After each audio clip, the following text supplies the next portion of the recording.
ഇപ്പൊ നമ്മുടെ മാർക്കോ എന്ന് പറയുന്നത് 18+ ലൈക്ക് വയലൻസ് റിലേറ്റഡ് ആയിട്ടുള്ള കംപ്ലീറ്റ് മൂവിയാണ്. സോ നെക്സ്റ്റ് എന്ന് പറയുന്നത് ഈ ഒരു ജനത തന്നെ പിടിക്കാനാണോ അല്ലാതെ നമ്മളെല്ലാ ജോണറും ആഗ്രഹിക്കല്ലോ. എല്ലാ പ്രൊഡ്യൂസേഴ്സും ഒരു ജോണർ തന്നെ പിടിക്കണമെന്ന് ആരും നോക്കില്ല.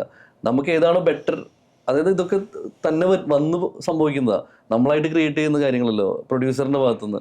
ഡയറക്ടർ ഒരു പ്രൊജക്ട് ക്രിയേറ്റ് ചെയ്യും, പക്ഷെ പ്രൊഡ്യൂസർക്ക് അത് വന്ന് സംഭവിക്കുന്നതാണ്. അപ്പം അടുത്ത ജോണർ നമ്മളുടെ മനസ്സിൽ കുറച്ച് ആഗ്രഹങ്ങളുണ്ട്. ഞാൻ കഴിഞ്ഞ ഇന്റർവ്യൂസിലൊക്കെ പറഞ്ഞത് നമുക്കൊരു സൂപ്പർ ഹീറോ പ്രൊജക്ട്, പിന്നെ ഈ പക്ക ഹൊറർ മൂവീസ്.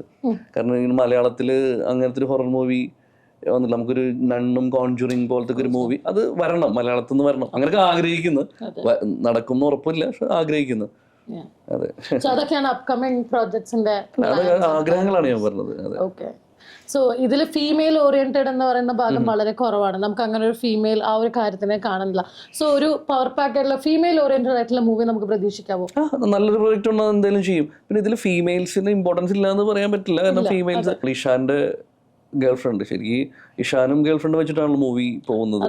പിന്നെ നായികയുണ്ട്, പിന്നെ ആ ഫാമിലിയിൽ ഉള്ള ലേഡീസ് എല്ലാവരും ഉണ്ടല്ലോ. അങ്ങനെ ഫീമെയിൽ തീരെ കംപ്ലീറ്റ് ആയിട്ട് കട്ട് ചെയ്ത മൂവി ഒന്നുമല്ല, അങ്ങനെ ഒരിക്കലും ഇല്ല, അങ്ങനെ ഒരിക്കലും. പിന്നെ സിനിമയുടെ കഥയ്ക്ക് അനുസരിച്ചിട്ടാണ് ഇതിലെ കാസ്റ്റിംഗ് വന്നത്. അപ്പൊ അതനുസരിച്ചിട്ട് ഒരു മെയിൽ ഓറിയന്റഡ് രീതിയിലേക്ക് പോയിട്ടുണ്ടായിരിക്കും, അല്ലാതെ ഒരിക്കലും അതൊരു മനഃപൂർവ്വം ചെയ്ത കാര്യങ്ങളല്ല. സോ ഇവിടെ UAE ഇപ്പൊ സെറ്റിൽ ആയിരിക്കുന്നത് വൈഫ്, കുട്ടികൾ, ആ രീതിക്കാണ്. ബാക്കി ഫാമിലി എന്ന് പറയുമ്പോൾ ഞാൻ ഒറ്റ മകനാണ്. എനിക്ക് ബ്രദേഴ്സും സിസ്റ്റേഴ്സും ഇല്ല. പിന്നെ ഫാദർ എനിക്ക് 6 വയസ്സിലും മരണപ്പെട്ടു. മദർ മരണപ്പെട്ടിട്ട് ഇപ്പോൾ 8 വർഷമായി. അതെ, ഇപ്പോൾ ഇവരാണ് എന്റെ ഫാമിലി. ഈ ഇരിക്കുന്ന മാർക്കോ മൂവിയിൽ ഏറ്റവും കൂടുതൽ ബ്ലഡ് ഷെഡ് ആയി കഴിഞ്ഞാലും, അതേപോലെ തന്നെ ഡിഫൻഡേഴ്സ്, സിഗർ, ഇതെല്ലാം പറഞ്ഞ പോലെ തന്നെ ഇതിന്റെ ഏറ്റവും വലിയ പാർട്ടാണ് ടെക്നിക്കൽ സൈഡ്. അതെ അതെ അതെ ടെക്നിക്കൽ സൈഡ് എന്ന് പറയുമ്പോൾ ചന്ദ്രു DOP, അതിന്റെ ഫ്രെയിംസ് നിങ്ങളെല്ലാവരും ടീച്ചറായാലും സിനിമയിലും ഭയങ്കരമായിട്ട് ആസ്വദിച്ചതാണ്.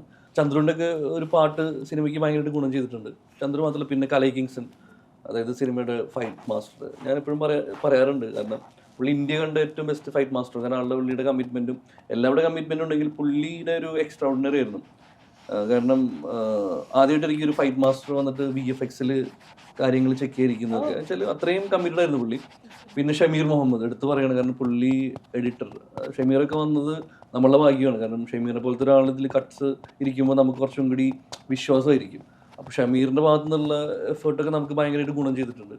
പിന്നെ ആർട്ട് ഡയറക്ടർ സുനിൽ ദാസ്, സുനിലേട്ടനൊക്കെ എന്താണോ മനസ്സിലാഗ്രഹിച്ചത് അതുപോലെ പുള്ളിക്ക് ചെയ്യാൻ പറ്റിയിട്ടുണ്ട്. അപ്പോൾ അത് പുള്ളിയും നമുക്കൊരിക്കലും അതൊരു ആർട്ട് വർക്കാണ്, സെറ്റാന്ന് പറയാത്ത രീതിയിൽ പുള്ളി ചെയ്തിട്ടില്ല. പുള്ളിയുടെ ഒക്കെ ഒരു മൈൻഡ് സെറ്റ് എന്താ പറയുക, കുറച്ചും കൂടി ഒരു ഫോർവേഡ് തിങ്കറാണ് പുള്ളി.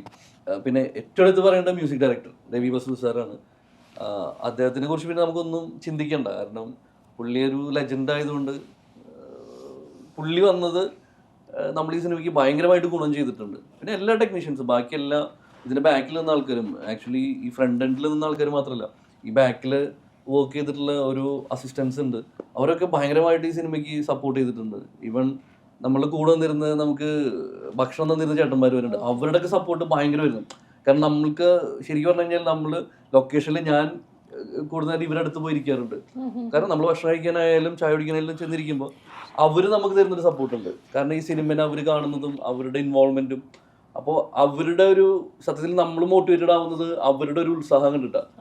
അപ്പോൾ അതൊക്കെ എനിക്ക് ഭയങ്കരമായിട്ട് ഫീൽ ചെയ്യുന്നുണ്ട്. പിന്നെ നമ്മൾക്ക് സെക്യൂരിറ്റി ചേട്ടൻ വരെ, പുള്ളിയൊക്കെ ഭയങ്കര എന്താ പറയാ, നമ്മൾ ഭയങ്കരമായിട്ട് സപ്പോർട്ട് ചെയ്യുന്നത്, എന്നെ സപ്പോർട്ട് ചെയ്തിട്ടുണ്ട് പേഴ്സണലി. അപ്പോൾ ഞാൻ എല്ലാവരോടും അതിന് കടപ്പെട്ടിരിക്കുകയാണ്. അപ്പൊ എല്ലാവരും ഞാൻ നന്ദിയും പറയണം ഈ അവസരത്തിൽ. എല്ലാവരുടെയും ഒരു ടീം സ്പിരിറ്റ് ആണ് ആ മൂവിയുടെ 100%.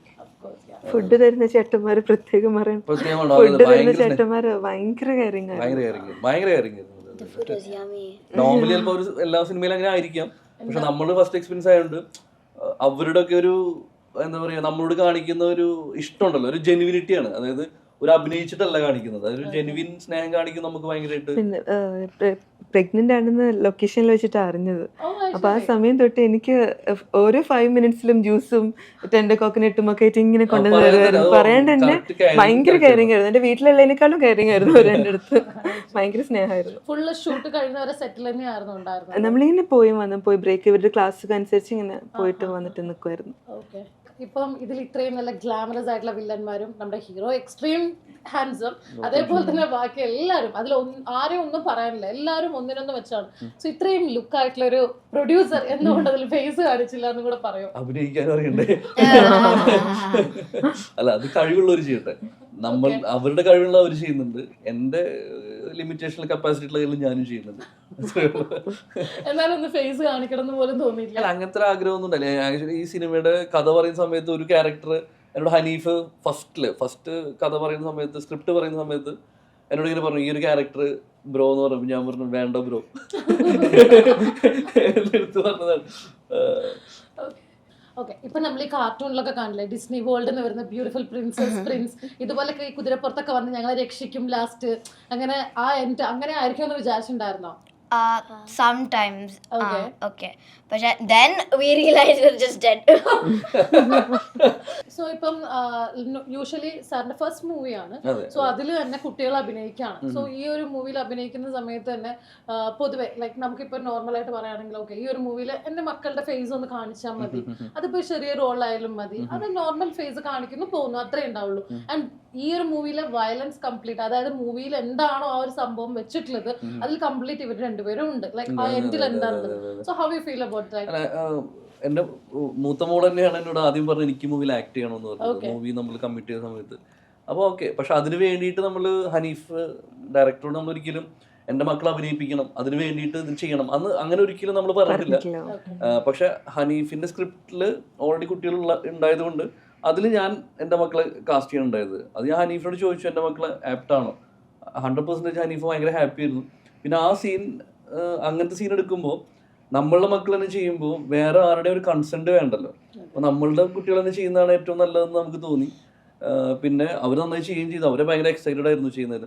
കാരണം സിനിമയിൽ കാണുമ്പോൾ ഭയങ്കര ബ്രൂട്ടൽ സാധനമാണെങ്കിലും അവര് ലൊക്കേഷനിൽ അത് ഭയങ്കര എൻജോയ് ചെയ്തിട്ടാണ് ചെയ്തത്. കാരണം അതിൻ്റെ ഒരു വീഡിയോ തന്നെ ഞാൻ ഓൺലൈനിൽ ഇൻസ്റ്റാഗ്രാമിൽ ഇട്ടിട്ടുണ്ടായിരുന്നു.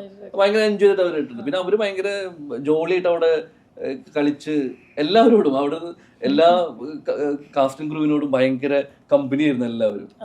അതെ, അല്ലാതെ അവരൊരു എന്താ പറയാ ഒരു സൈഡിൽ മാറി നിൽക്കുക അങ്ങനെയൊന്നുമില്ല. അവരവിടെ കളിച്ച് എല്ലാവരുടെ അടുത്തും പോയി കമ്പനി അടിച്ച്, അവർക്ക് ഭക്ഷണം വേണമെങ്കിൽ അവർ ചേട്ടന്മാരുടെ അടുത്ത് പോയി ഭക്ഷണം ചോദിച്ച് മേടിച്ച് അവർ കഴിച്ച് ഭയങ്കര ജോലിയായിരുന്നു. പിന്നെ കുറെ വേറെ കുട്ടികളുണ്ടായിരുന്നല്ലോ, അവരൊക്കെ എന്താ പറയാ അവരൊക്കെ ഭയങ്കര ഹാപ്പി ആയിരുന്നു. ഇവരെ ഭയങ്കര അവരുടെ നല്ല ഫ്രണ്ട്സ് ആയിരുന്നു എല്ലാരും. കുട്ടികളെല്ലാരും നന്നായി ചെയ്തിട്ടുണ്ടായി.